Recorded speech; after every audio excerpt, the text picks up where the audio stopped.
Hey guys, welcome back to another episode of Young, Scrappy, and Hungry with Kevin and Anthony here. Hello. We're going to talk about what happens during YC after our previous episode where we told you guys about what happened prior to that, Yeah. leading up to that moment, our we were naivete chasing. days, and our sins when we were young. Yeah, well, we were still chasing hype cycles, talking about crypto, talking about how our early days of getting into the industry, right?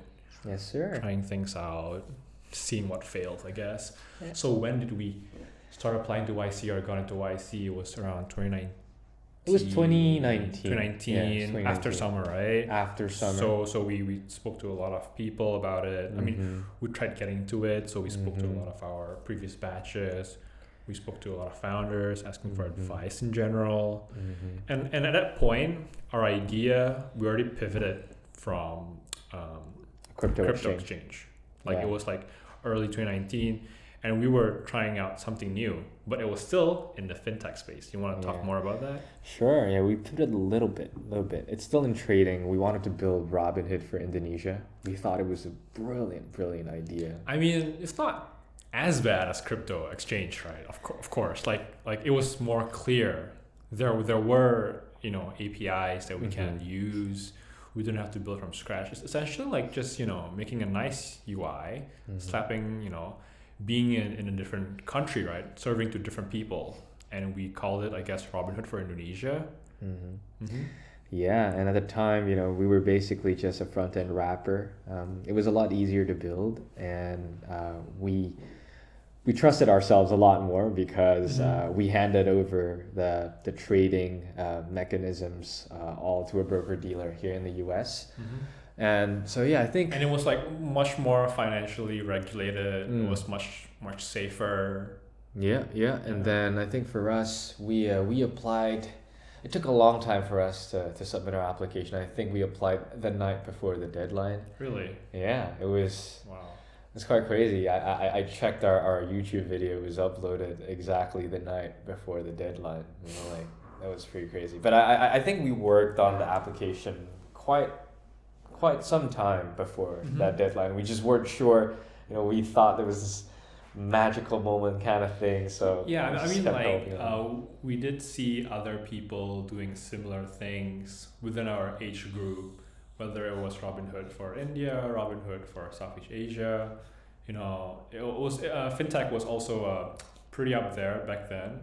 People thought that another hype cycle. Another hype cycle, but it was a little bit more chill compared to crypto. Yeah, and then I still remember, man. After we applied, we really didn't think that much about it. We hoped a lot that we would have gotten in, but. We were somewhat realistic as well behind the scenes, and I still remember that day when we got the email to interview. It was really crazy. Even though we still had an interview, right? Yeah, we thought it was like, oh, it's a stepping stone though. It's getting somewhere. And I still remember those days. We basically try to prepare for the interview, do mock interviews with a bunch of alumni from YC, and we just did it every day, man, morning to nighttime. We really wanted to get in. It was fun times. It was crazy, but it was. Yeah, and it was like a different time when I guess we all were we didn't have much to do, right? Yeah. I mean, it is all in our mind. Yeah.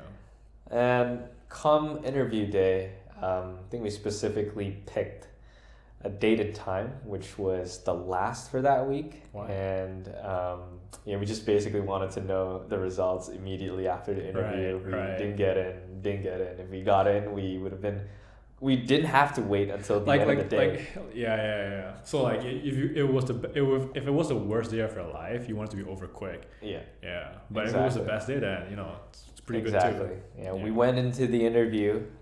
People keep saying that YC interviews usually last about 10 minutes. Ours was less than that, because YC admitted the exact same company in the previous batch. And I guess they, the partners who interview us probably already know what we're trying to do, what we're trying to solve for. I mean, the business model is pretty clear. Charging off trades, commissions, order flows, and interest. They didn't ask us a lot of the template questions like, oh, how big is the market size? Yeah. Obviously, they already know, and it's pretty big. It's not bad. Yeah, it was fun. We did the interview, less than 10 minutes, went out, and I remember after that interview, we went to Nijia Market, somewhere near Mountain View. So specific. Yeah, we were shopping for food because we hadn't eaten the that entire day. Right? Yeah, the entire day. And when we were about to check out, I still remember I got a phone call. From Gustav? It was from an unknown number, actually. But then I picked it up. And it was Gustav. I had a gut feeling. We were like, hey, guys, we got a call. We got a call. So we were like, it wasn't like a spam call from some credit card company. We knew. Okay. But we just couldn't hide how happy we were. We tried so hard to be composed. When I picked up the call, it was Gustav on the other end. Asked us if we wanted to join YC. Yeah. And we tried to be cool, and we just said yes. But then we said yes. We had to immediately go back. Yeah, because that was the day when they welcomed. Welcome. Yeah, it was a welcoming day. It was a welcoming day. They, everyone who were accepted from that first batch of interviews, had to come. Was it like the first YC dinner, or like was it even a dinner? I don't remember. I don't remember. I think it was. I don't think there was dinner. I think it was just introducing us to each other, who our partners were, and it was a really surreal kind of experience when you get in and you sit at YC's office. You look left and right. You see all these ambitious people. You're like, man, where are we? I was just. It was a crazy moment for me. And for it was a completely different planet, right? We were talking to, prominent VCs from Indonesia, but we had never experienced this sort of community. Yeah, and I still remember to this day, Geoff Ralston was the guy who opened that welcoming day, and he told us, look to your left, look to your right. One of those guys will be a billionaire in a couple of years. And I was just astounded. I was like, wow, it is going to become true. And, we started the batch. We were assigned our group partners.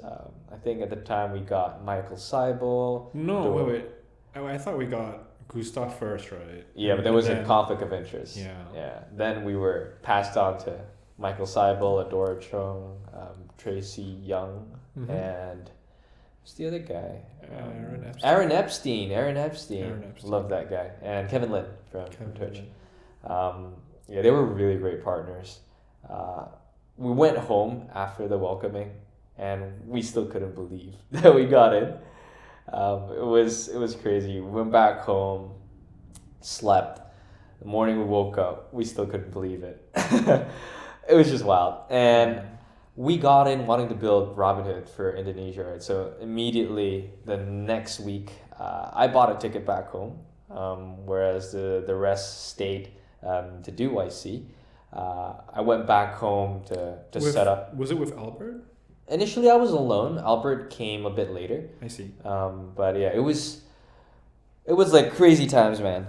Went back home, tried to set up everything, try to get the licenses, the regulations right, and whatnot. Talk to all the people in the space, specifically in finance, and yeah, I basically just got a hold of a lot of broker dealers back in Indonesia, and what we learned was that it's probably not worth it to start something like Robinhood for Indonesia.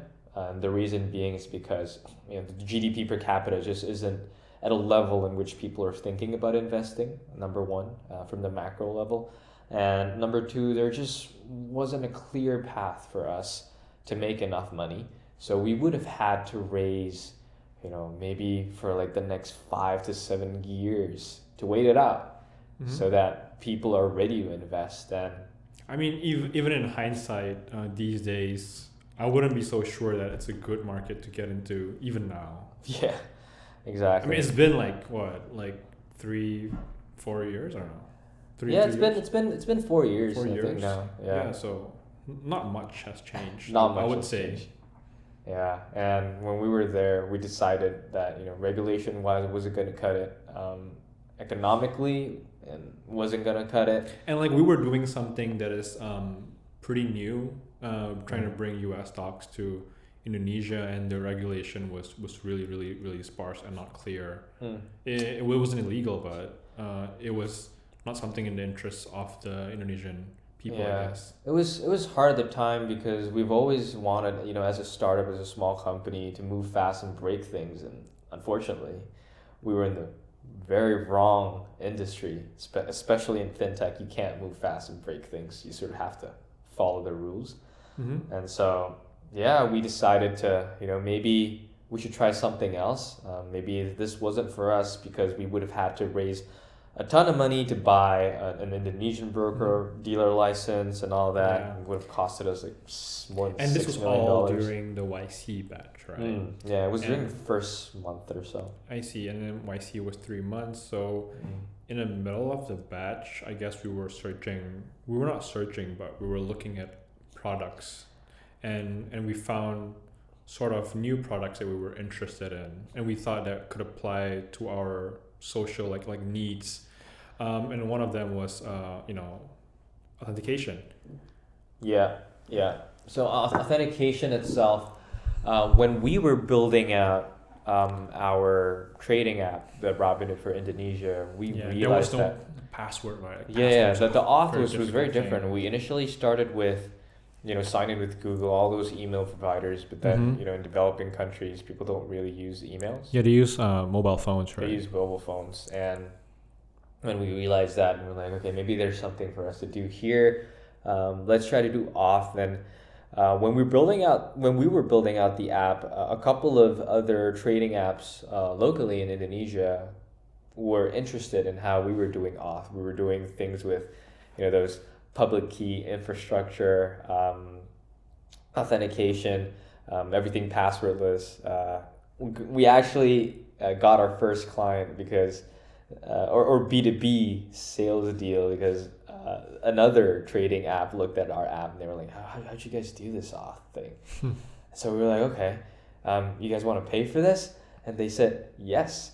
And when we got our first B2B deal that way, we got really excited. We're like, okay, if they want to pay for this, and other apps in the region are also using passwordless, and they told us it was really, really expensive to keep sending one-time passwords over SMS. Like, why not? Why not try it? And so I went back to the US and we basically kickstarted things, and apparently it's a problem here in the US as well. If you're a younger audience or even an older one that never touched email, you probably would do authentication the same way. And we saw companies, remember, like Fast, other passwordless companies were popping up those days, and another hype cycle. And so we did this passwordless authentication product, and we called it Cotter. Ran it for like about 11 months. And a couple of lessons we learned, running a B2B enterprise software, it really isn't about the product, is it? It really isn't about the tech. It was mainly about the relationships. We just couldn't do sales, man. For the first 11 months, it was hard. We got the ball rolling with a couple of B2B deals, a couple of YC companies using us. But to continue from that was really hard. I mean, the volume was so small. Yeah, we really tried, but then we understood that selling to these Fortune 500 companies, you got to be X something, right? You did sales at Salesforce. Or at least like your experience level has to be far beyond what we had at that moment. Yeah, you had to be really connected. Connected. And just have a lot of relationships with people who can buy, in a position to buy in those Fortune 500 companies. If you don't have those people, it's going to be really, really tough. So we learned that lesson, learned it the hard way, moved on, tried to target devs. Developers, am I right? Yeah. So yeah, that was weird. We tried targeting developers. Because it was like pretty wrong, right? Like, it was pretty wrong. And wrong. building a product for developers, as we know from our experience, they don't really like to pay for stuff. Yeah, I mean the people who are the people who are developing for don't want to pay for it. Yeah. And the people who want to pay, who want B2B people, well, they're not developers and they don't understand what we're doing. Exactly. And for these developers, they've always had the option to just choose an open source version of whatever. There's like a million out there. Exactly. So it was a tough one. Then we tried moving on to somewhat building an authentication for different no-code tools out there. Built a bunch of website builder plugins for auth.